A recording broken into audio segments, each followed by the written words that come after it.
Welcome to Mission Evolution Radio Show with Gwilda Wiyaka, bringing together today's leading experts to uncover ever-deepening spiritual truths and the latest scientific developments in support of the evolution of humankind. For more information on Mission Evolution Radio with Gwilda Wiyaka, visit www.missionevolution.org. And now, here's the host of Mission Evolution, Miss Gwilda Wiyaka.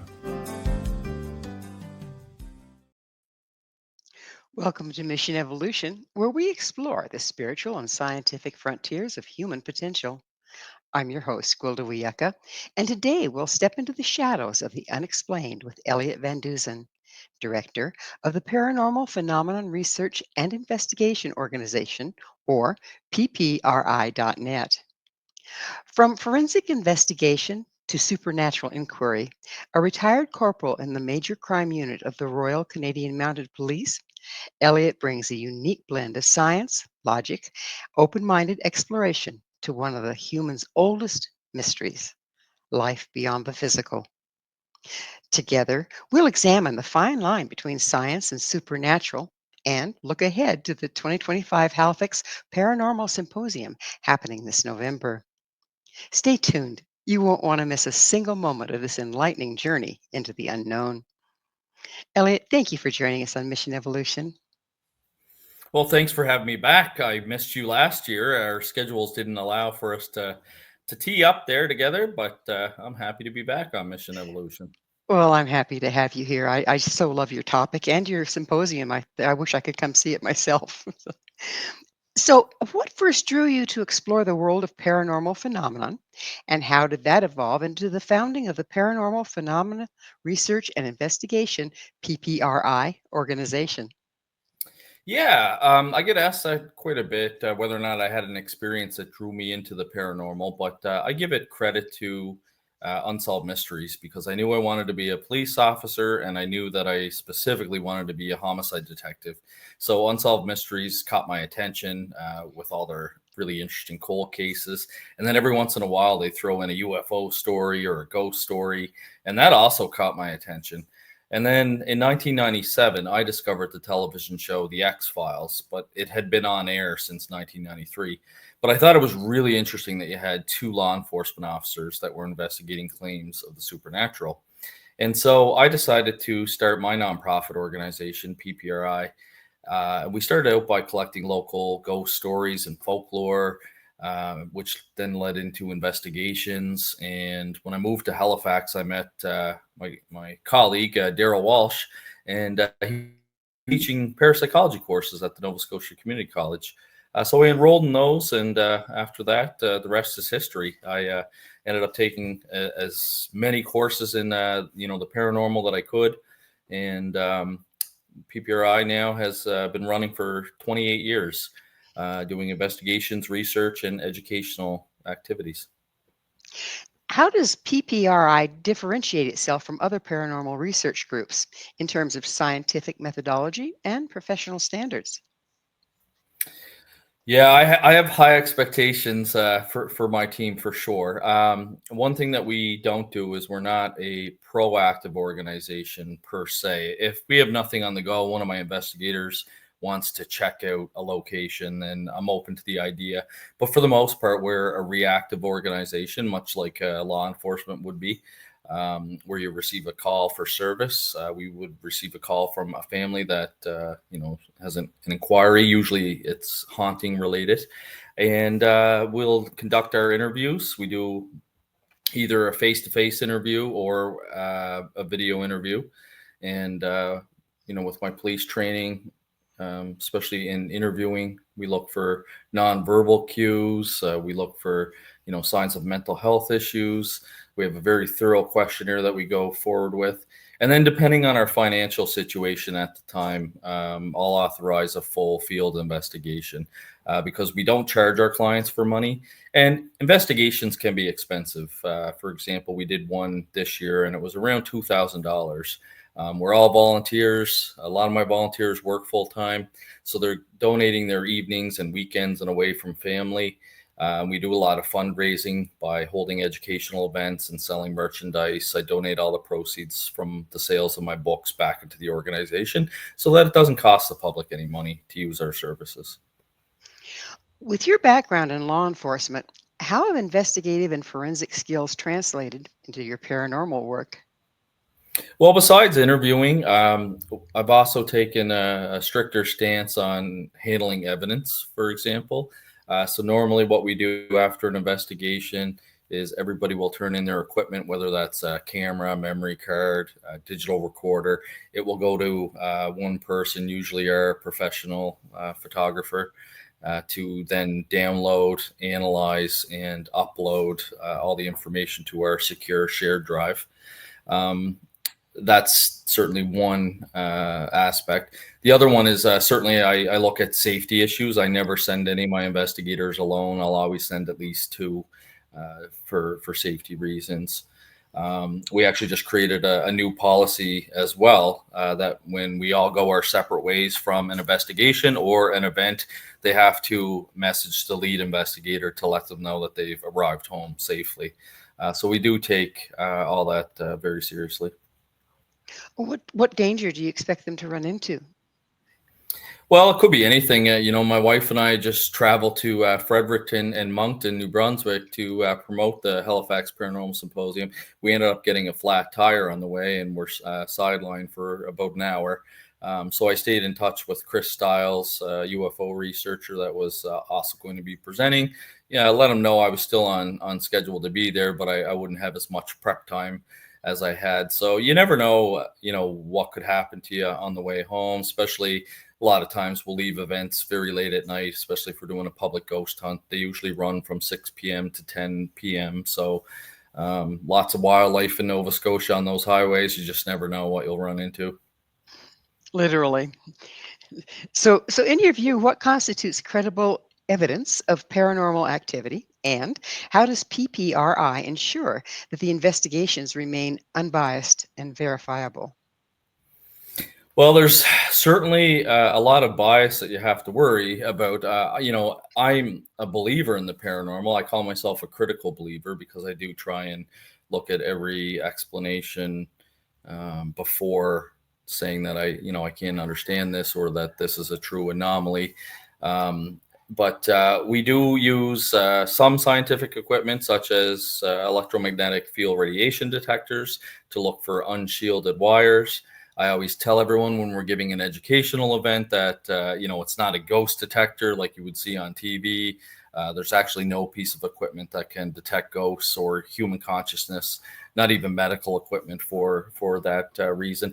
But, we use things like the EMF device to check to see if there's unshielded wires or excessive amounts of radiation coming from an electronic device, because we know through scientific research in the laboratories, especially the work of the late Dr. Michael Persinger, that when somebody's temporal lobes are exposed to excessive amounts of EMF radiation, that they can start to feel that like they're being watched. They can have auditory hallucinations, visual hallucinations, and it can mimic symptoms of a haunting. So we do use regular tools that would be used by tradespeople to check for environmental anomalies.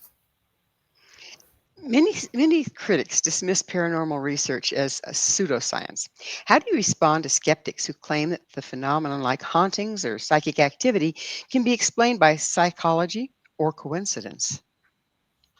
I can see the argument to call parapsychology, which is the scientific study of extrasensory perception or your psychic abilities, mind-matter interaction or psychokinesis, the ability to manipulate objects or your environment with your mind, and survival research, which is your near-death experiences, your ghosts and hauntings.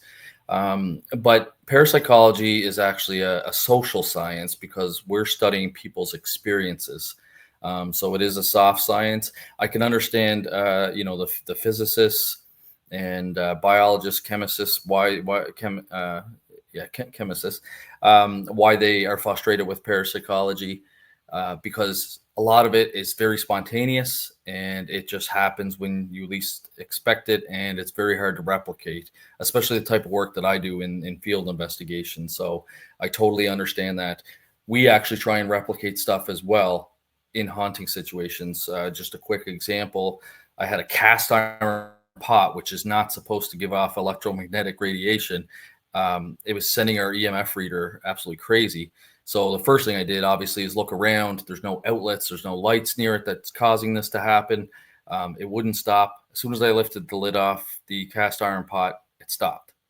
Put the lid back on, tried to replicate it. We couldn't. Not saying that event is paranormal, but that was certainly an anomaly that we caught in the environment that we couldn't replicate. That's one small example from an actual haunting case.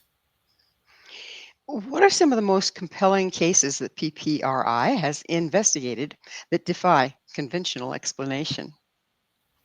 Well, one of my favorite ones is probably the first time I think that I ever experienced the paranormal. It was way back in 2004. We got contacted by a family that had just purchased an 82-year-old home in Kentville, Nova Scotia. And they said that they were seeing a female apparition walk down their stairwell. They were having pennies materialize in their home. They saw the ghost of one of their basset hounds that had passed away. And they were seeing images show up in photographs. So certainly had quite a bit of phenomena that they were reporting. Conducted an interview with them. There was no self-disclosed or notable mental health issues. They seemed reliable. So we sent a small team of 4 investigators down to the home. And the first night, we did get a strange EMF reading by the stairwell where they would see the apparition come down. We would later discover on a second investigation that was due to unshielded wires. So we did make the recommendation that they would fix that to avoid possible electrical fire. But that one night around 5 a.m., I asked one of my investigators to go check the videotape and the battery camera. This is back before cell phones, and you had the big clunky, video recorder with the VHS tapes in it. And sure enough, around 5 o'clock in the morning, when he went to go check, Penny had appeared by the base of the tripod. And the husband and the 2 daughters had gone to bed several hours before. The only way that you could get into the kitchen was you would have to walk by us, the investigators. We were all situated in the living room with the wife, so nobody had walked by us. The wife hadn't got up and gone into the kitchen. And like I said, we would check it every hour on the hour, and we couldn't explain that. The second time when we went back to the house, it certainly confirmed that there was something unusual going on there. One of my investigators was outside with night vision and could actually see a shadow moving in one of the upstairs bedrooms. So, of course, he gets on the radio and asks whether or not any of us are upstairs, but none of us were. So he decided to go upstairs and check. And when he opened the bedroom door, he saw the female apparition of a little girl standing on the bed. Once he composed himself, he got on the radio and called us upstairs to come take a look. But by that time, the apparition had disappeared. There was just a drape that he said had fluttered from like hanging from the ground, fluttered up to lay on the bed. And we had an EMF reader that was giving off high EMF readings at that time. Again, not near any electrical outlets. The room was ice cold. I had never felt cold like that until years later when I was on Major Crimes up in Yellowknife, and we got Well, called we're gonna have to leave a cliffhanger because it's time for a station break. Elliot and I will return very shortly, so don't go away. This is Mission Evolution, www.missionevolution.org.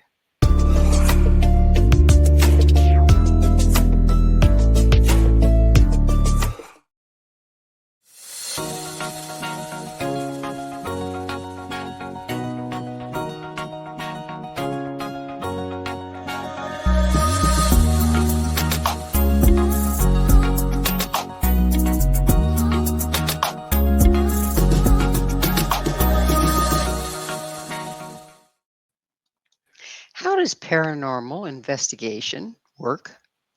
With us this hour discussing the science behind paranormal investigation is Elliott Van Dusen, the director of Paranormal Phenomenon Research and Investigation Organization.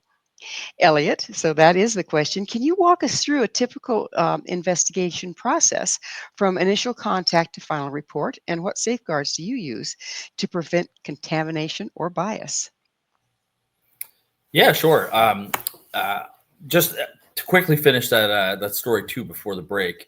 Um, I never felt cold in that room until years later when I was on major crimes with the RCMP, and we had to go to Nunavut to help Nunavut RCMP. And it was like minus 50 out. And when you walked outside, your eyes would instantly freeze and you could actually pull ice off your eyelashes. Ugh. So very, very unusual experience in that house. So certainly with the pennies materializing and Adam seeing the apparition. Um, yeah, that was just something that we couldn't explain.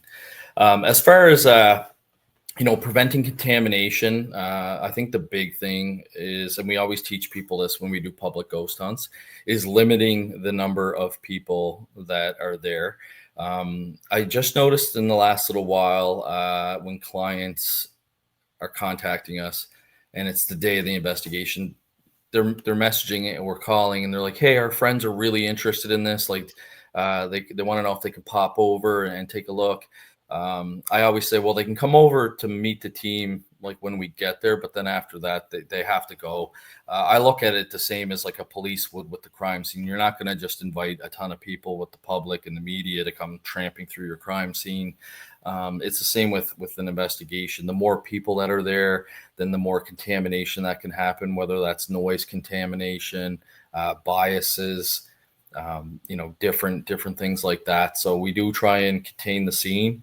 We always let the homeowner stay there because I understand, you don't want 4 or 5 strangers that you have no idea, tramping through your home and going through your bedroom and like all your personal space. So, that makes sense. And certainly knowing how to use your equipment is important. I always, sometimes there's pieces of equipment that we don't use a whole lot that I'll have to brush up on the manual before we use it because we want to make sure that the settings are correct and that you're not getting, false readings and things like that can contaminate your investigation. How does technology such as the electromagnetic sensors, infrared cameras, or audio analysis enhance your ability to detect or document anomalies?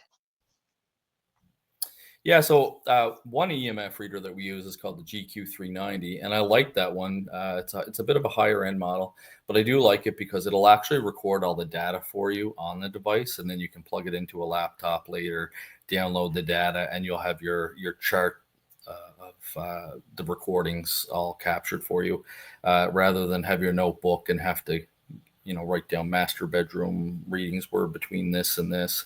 So certainly technology has advanced ghost investigations. Um, Thermometers, we do have a FLIR camera, which is a forward infrared looking camera, thermal camera, really nice. I always do a demonstration with the public. I'll show them the wall and it'll just be cold. I'll put my hand on there for 2 seconds and pull it away and then put the thermal camera on and you'll actually see the heat from my hand still on the wall. So I got that because during an investigation in Exeter, I saw a doorknob turn 3/4 of the way on me when I was in a little boy's room and the mom was downstairs. I opened the door up and there was nobody behind it. And I thought to myself, oh, that would have been so nice to have the thermal camera, to check and see if there was some sort of handprint on there. Same with footsteps as well, because your shoes are a bit different. It won't leave as much of a heat signature, but if you're in bare feet, for sure, it'll leave a really good signature. So you just never know. It's certainly a positive tool to have in your toolbox. And the last new piece of equipment that we bought were body cameras, because I've heard so many stories of, like we said earlier, the paranormal so spontaneous that it can happen at any point in time. And we were doing an investigation once, and a team before us had been there the night before, and apparently a phone, old rotary phone that's not plugged in, not connected to anything, rang on them while they were at this museum. And I said, "Oh my God, tell me that they got it on video or something." And the curator said, "No, we were all in a different room. We just heard it ring, ran in, and that's it." And I thought to myself, I'm like, you know what? Being a former law enforcement officer, I wonder how much body worn cameras cost. And I went on Amazon, and you know what? You can get pretty decent ones. The ones we use are Boblov, Boblov, and they're actually not that expensive. They last for about 12 hours, so almost like a law enforcement shift. And I figure, you know what? At the start of our investigation, we'll put it on, wear it for the whole investigation. That way, if something happens, perhaps maybe you'll just at least catch the audio. And sure enough, just a couple of weeks ago, my team were investigating a haunted house in Dartmouth. They had set up a service bell upstairs, and something was ringing the service bell when there was nobody upstairs, and they managed to catch that on the body-worn camera's audio. So, it paid off in dividends right there. So. Do you believe that paranormal activity is more about energy and consciousness than disembodied spirits? And if so, what implications does that have for science and spirituality?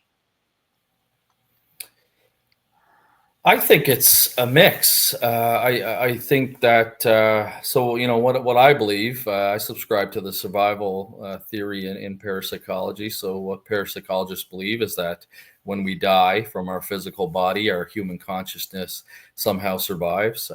Dr. Sam Perina with New York University has done 2 different studies of people that are terminal, and they have permission to bring those people back. And what he can say is, or what we like to say in law enforcement, is beyond a reasonable doubt. He can say that the human consciousness can survive outside the physical body for at least 3 hours. And he knows that from the studies that he has done and from recollections of people that had died, been brought back, and have provided accurate information that was corroborated. But I also know from parapsychology that without a physical body, the only thing that they have is their consciousness, their personality, or what we call the mind. And it has to somehow interact with the physical environment on our plane. So we call that psychokinesis, or mind-matter interaction. So they have to use that in order to open doors, create knocks, different things like that. The movie Ghost is a great example of that, when the sleazy coworker was sitting next to Demi Moore, and he was trying to put some moves on her, and Patrick Swayze gets upset and jumps over the couch and knocks over that picture. He realizes that he was able to affect the physical environment, so he goes back to the subway station and talks to the ghost that really knows how to use psychokinesis. And for that movie, they actually did quite a bit of research and tried to make it as accurate as possible. So, that's a Hollywood example. How does PPRI balance scientific method with the more intuitive or metaphysical side of paranormal research? Yeah, we do that because I do have a medium on my team, Jody Russell, and I've worked with her on a few different cases, and she has provided information which has really impressed me or wowed me.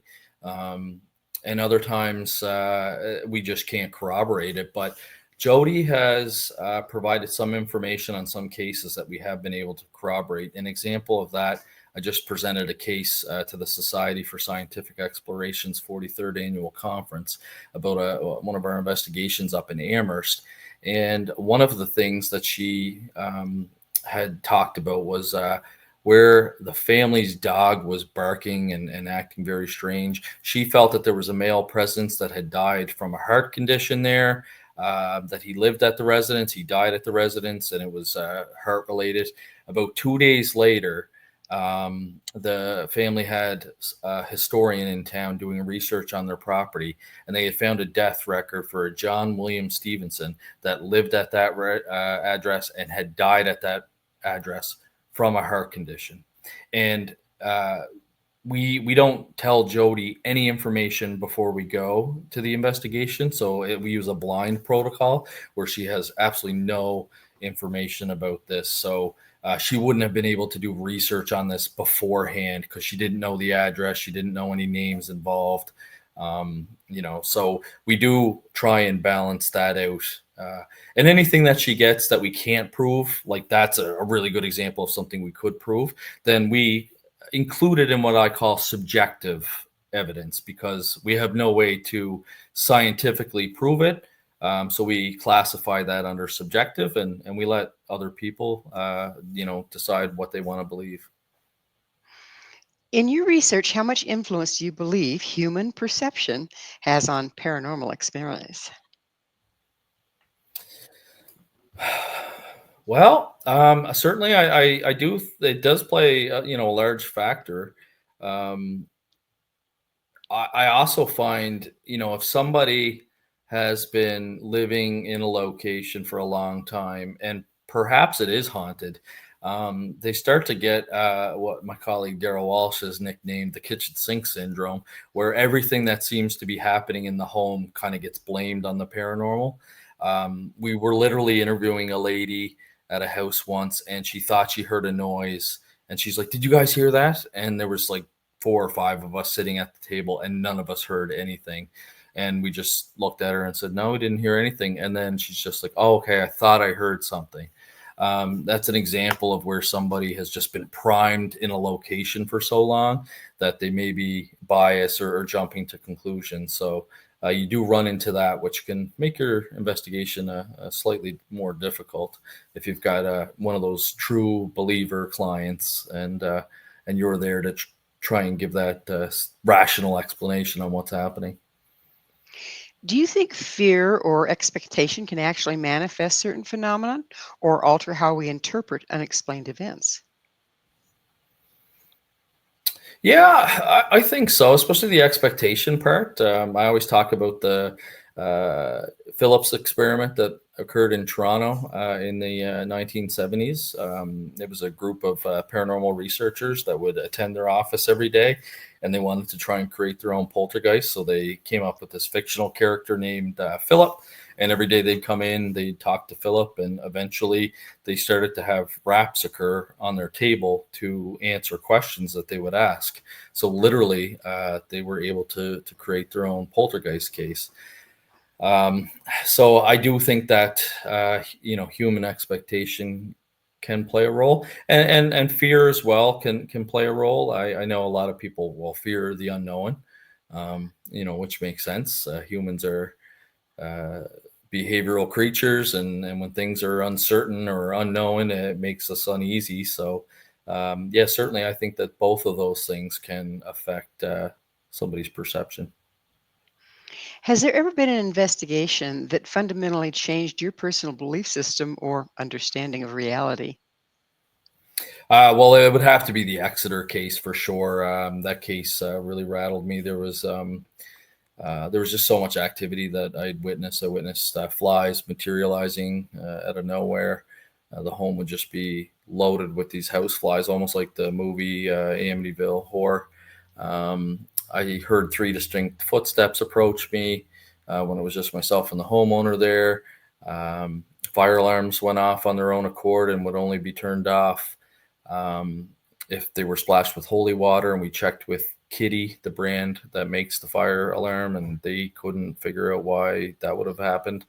There was a strange message that had appeared on an iPhone, and Apple had no explanation for why the iOS software would have responded like that. So it was a kind of a really nasty entity that was picking on the homeowner and the kids. So I know every time I'd return to Canada, I'd go down to Rhode Island for a couple of weeks, do the investigation, come back to Canada.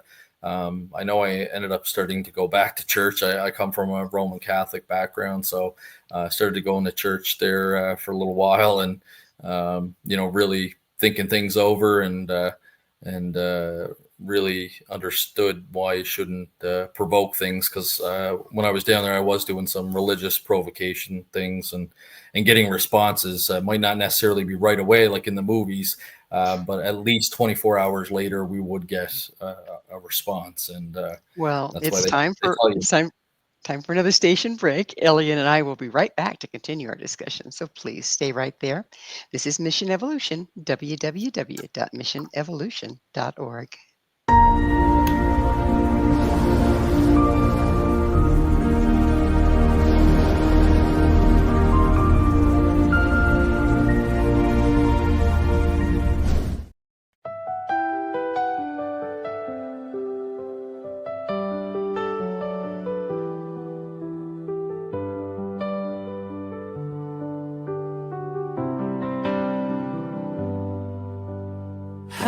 Halifax is calling, November lights the sky.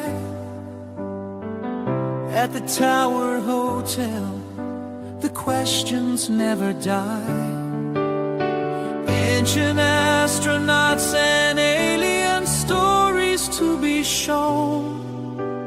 Dr. Greenberg leads the way to mysteries unknown. Voices of the unknown, shining through the night. From Ouija boards to cryptids, the truth comes into sight.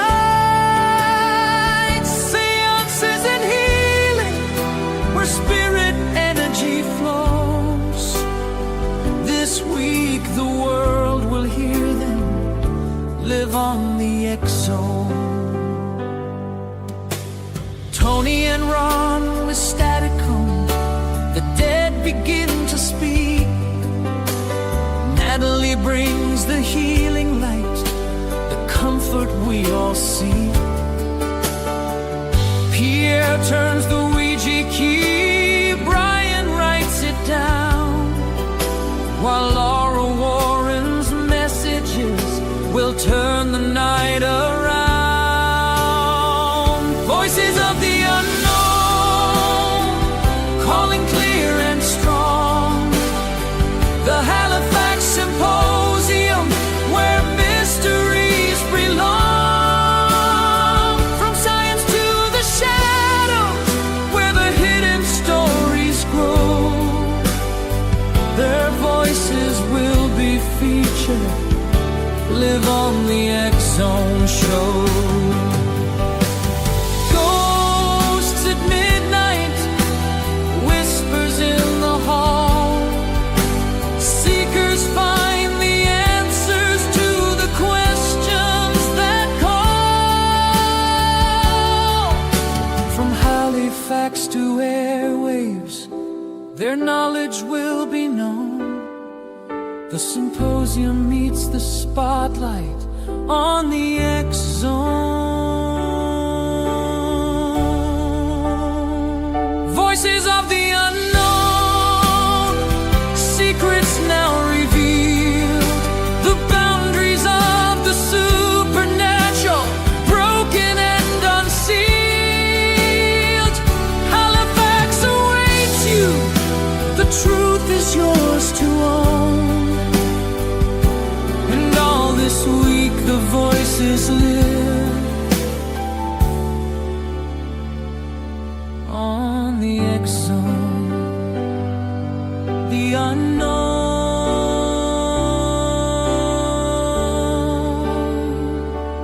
on the X-Zone.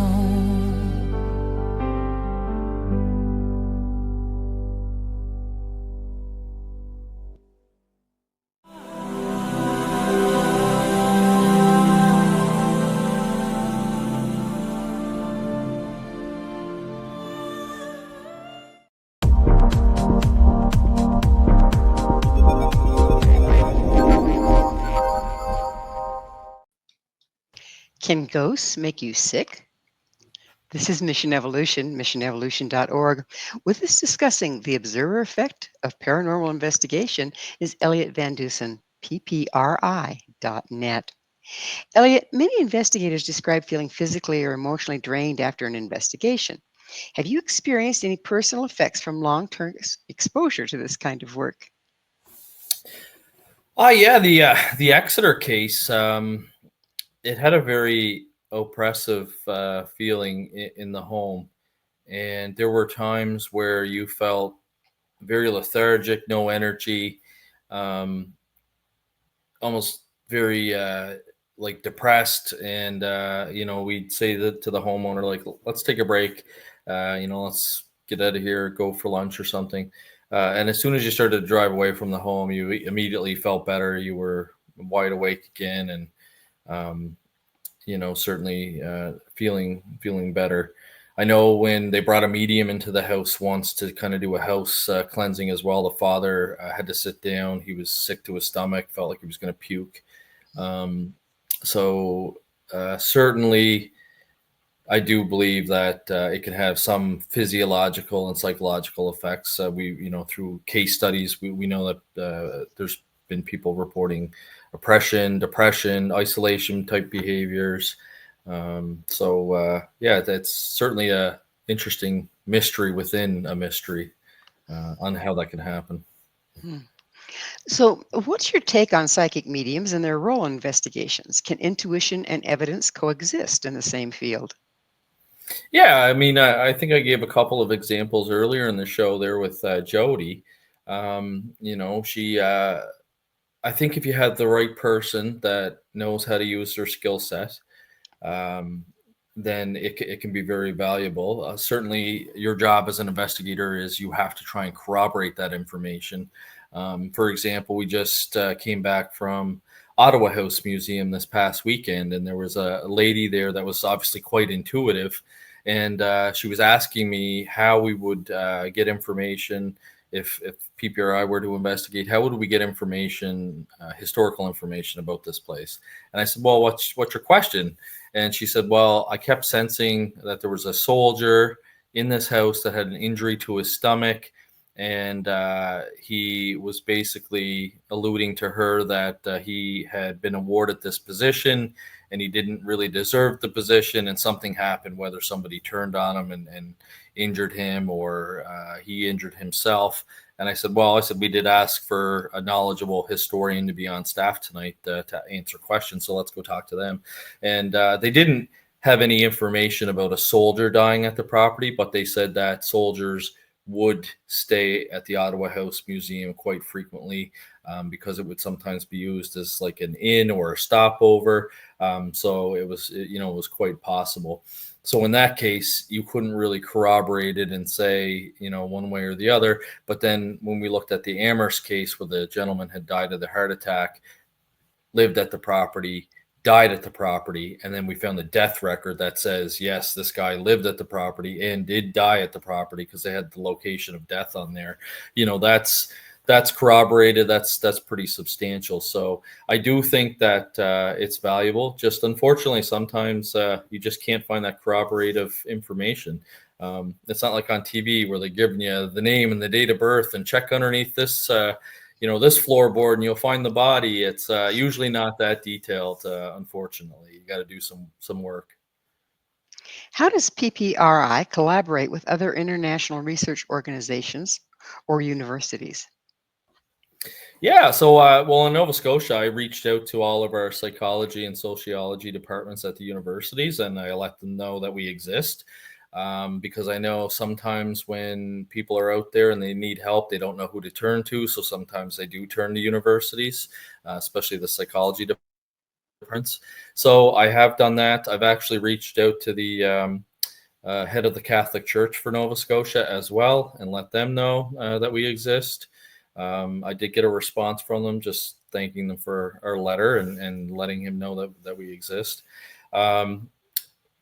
Also with other scientists, for example, we had one case where I realized that it was mental health and not so much the paranormal. I mean, maybe there was paranormal activity happening, but the primary concern was mental health issues. And I realized that she needed to speak to a clinical parapsychologist, which is a practicing psychiatrist or psychologist that has an understanding in parapsychology, but is also licensed to help. So I reached out to Dr. Jim Horan in Texas because our client was in Texas, and he ended up being able to assist in that investigation. We were able to provide him with all of our disclosure, everything that we collected, the statements, the photographs, of course, with the client's consent. And he ended up publishing in the Frontiers of Psychology, a peer-reviewed journal about our case, and thanked Paranormal Phenomena Research and Investigation for their thorough investigative work and contributing to writing that article. So we do certainly work with other researchers out there and also local universities and colleges. You've emphasized ethics and professionalism in the field. Why is that so vital to maintaining the credibility of paranormal research?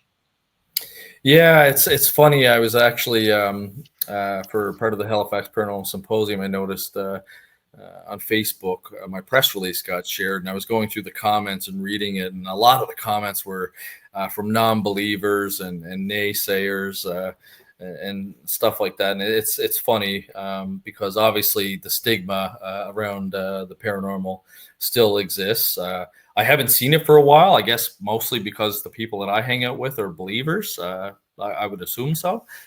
Even if they're skeptical, I mean, they're still somewhat open-minded. But clearly that shows that there's still stigma involved with the paranormal. So, certainly we take everything serious. We use the scientific method. We try and corroborate as much as we can. We use scientific tools. If it's something is outside of our expertise, then we will contact somebody else, like in the case with needing a clinical parapsychologist. I do have a psychiatrist on my staff now, Dr. Craig Goss. He just joined us about a year ago, actually. So it's really nice to have him on staff because he's a practicing psychiatrist, and any case that has even a hint of mental health, I usually assign him to. So it's really fascinating. We're actually going to be doing a study here because he believes that people that experience the paranormal are going to score higher on the dissociation skill.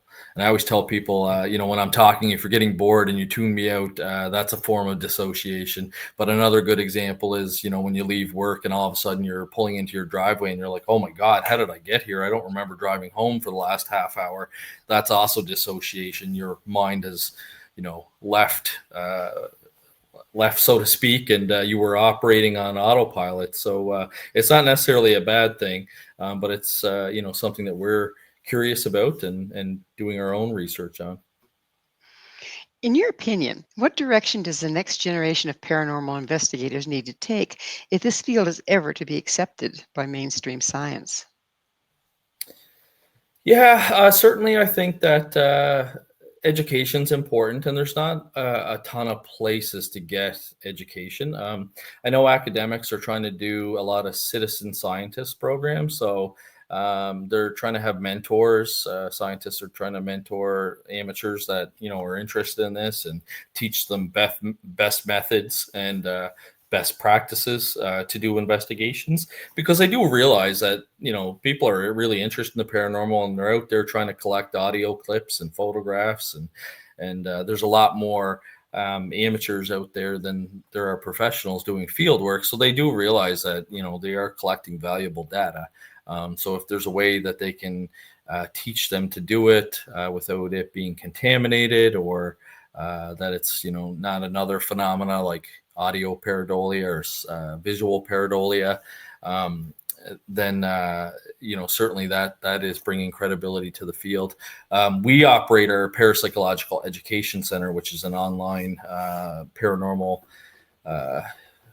course place that you can take courses.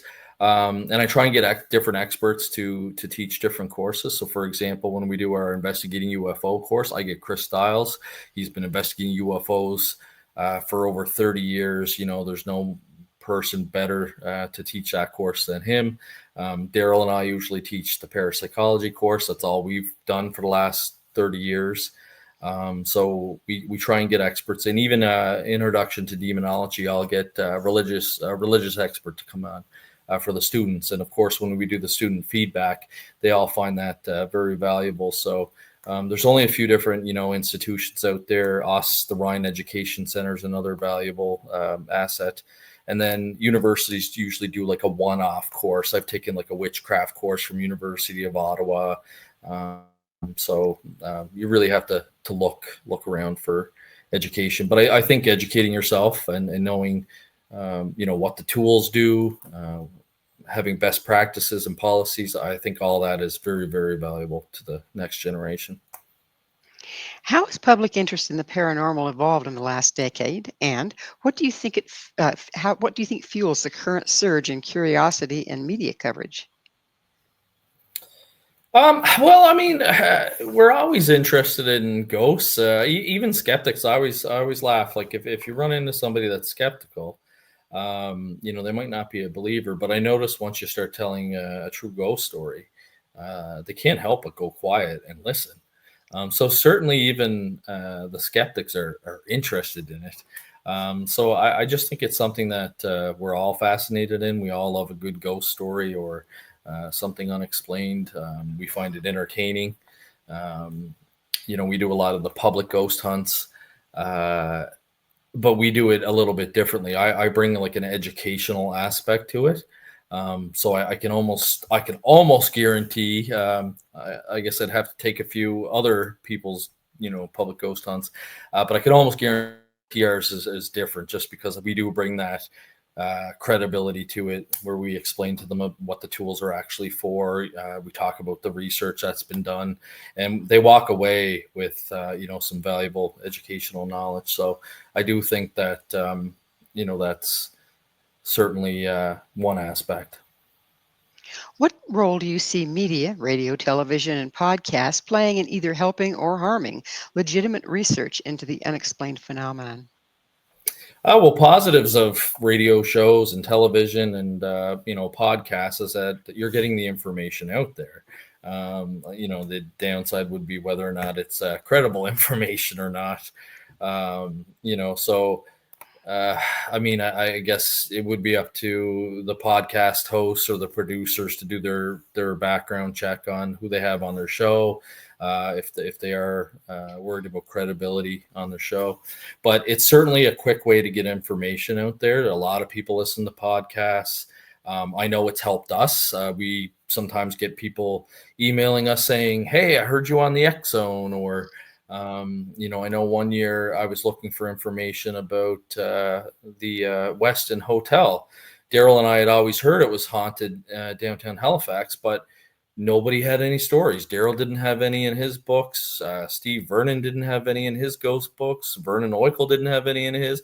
I even went as far back as Helen Creighton, the original folklorist that started the ghost craze in Nova Scotia, and she didn't have anything there. But after doing some social media posts, we were getting a few different people that had previously worked there that were sharing their experiences with us. So certainly, Well, it has a very beneficial aspect to it. we're going to have to take another station break. Please stay with us as Elliott and I continue to explore supernatural inquiry. This is Mission Evolution, missionevolution.org.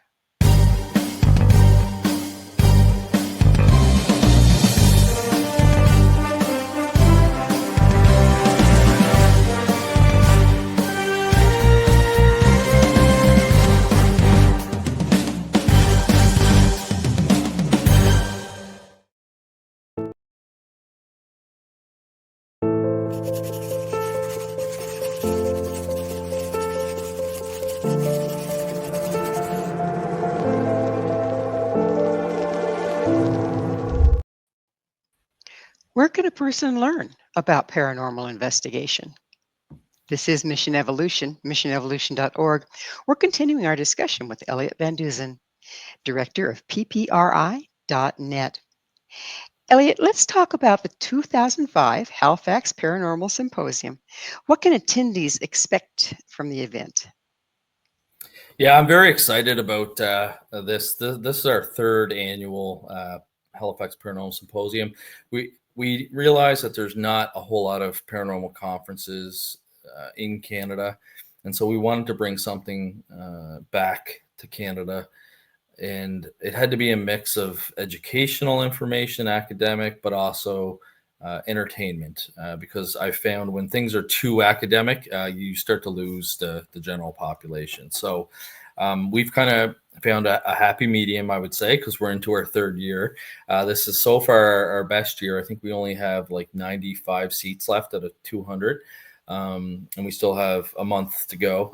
November 1st is when the symposium is taking place on Saturday, November 1st at the Halifax Tower Hotel and Conference Center in Bayers Lake, Nova Scotia. And it'll be from 9 to 6. I have 5 guest speakers coming. I have Dr. Yana Greenberg talking to us about ancient astronauts or aliens. I have Tony Rathman coming to talk to us about electronic voice phenomena. And then after lunch, he's actually going to do a live demonstration with his device that he's developed. It's called Staticom. and he believes that you can talk to the dead in real time. And he did a demonstration with myself and Dr. Yana. We were asking questions about the afterlife. We weren't really getting any answers that we wanted, but all of a sudden I said to Yana, why don't you speak Russian to them? Because she speaks Russian. And when she did, the voices on the other end started to make fun of Russians and told her that Russian wasn't a real language. And it was kind of funny. It kind of upset Dr. Yana because she's very proud of her Russian heritage. But I thought it was interesting because it doesn't use radio signals or anything like that. So the conversation became relevant at that point. So it'll be really interesting at the symposium. If you buy your general admission ticket, you'll possibly get picked because in the workshop, we're going to pick people out of the crowd to come up on stage and talk into Statacom, and perhaps you'll get a message that means something to you. We also have Brian Baker coming from Toronto. He's a journalist. He's going to talk to us about his experience with cryptozoology. And we also have my investigator, Pierre Filatro, is going to come and talk to us about Ouija boards. And then we have the CEO of Paraflix, which I call the Netflix of the paranormal. It's a streaming service that just streams paranormal shows. Natalie Jones is going to come talk to us about awakening your higher self and energy healing, positive, energy and intention. So really looking forward to the lineup this year. I try and change the guest speakers and the topics every year, so you just never know what you're going to get. What inspired you to create the symposium, and how has it grown since its inception? Yeah, it's still a one-day event. I'm hoping next year we can move it to a 2 full-day event. We've also incorporated some workshops this year, which were very popular. We've got a ghost hunt at Alexander Keith's Brewery, which sold out very quickly. And we also are doing a Laura Warren Live. She's a medium. Workshop. And again, we limited that to 40 people, and that sold out as well. So I'm hoping next year we can expand to 2 full days. So we've certainly almost grown to that point, which is really good, because the first year when I did this, I funded the entire thing out of my own pocket.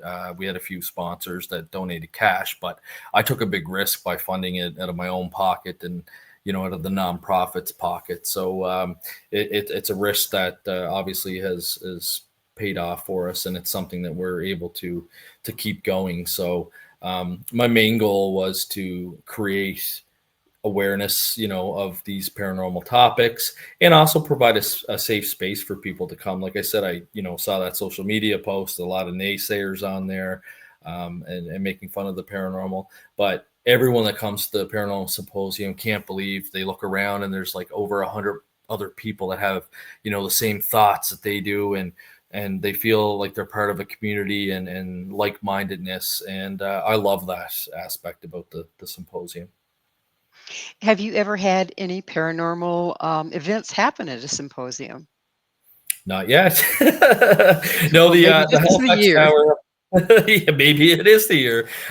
No, the Halifax Paranormal Symposium is held at the Halifax Tower Hotel. It's a fairly new hotel. It's only been in operation, I'd say, for 4 years. It's got 16 floors. It's beautiful. The owner spared no expense. It's all like tile, and it's just a gorgeous venue. So as far as I know, they haven't had any haunting issues or anything like that. Not like some of the older hotels in Halifax. Have you found in your investigations that sometimes the expectation of the people that are investigating actually create a phenomenon? No, you know what? I haven't run into that. I have run into people, though, that have contacted us, and initially, like, we always ask the client, like, what do you expect out of this investigation? And they always say that they're either looking for validation from a third party, that they're not crazy.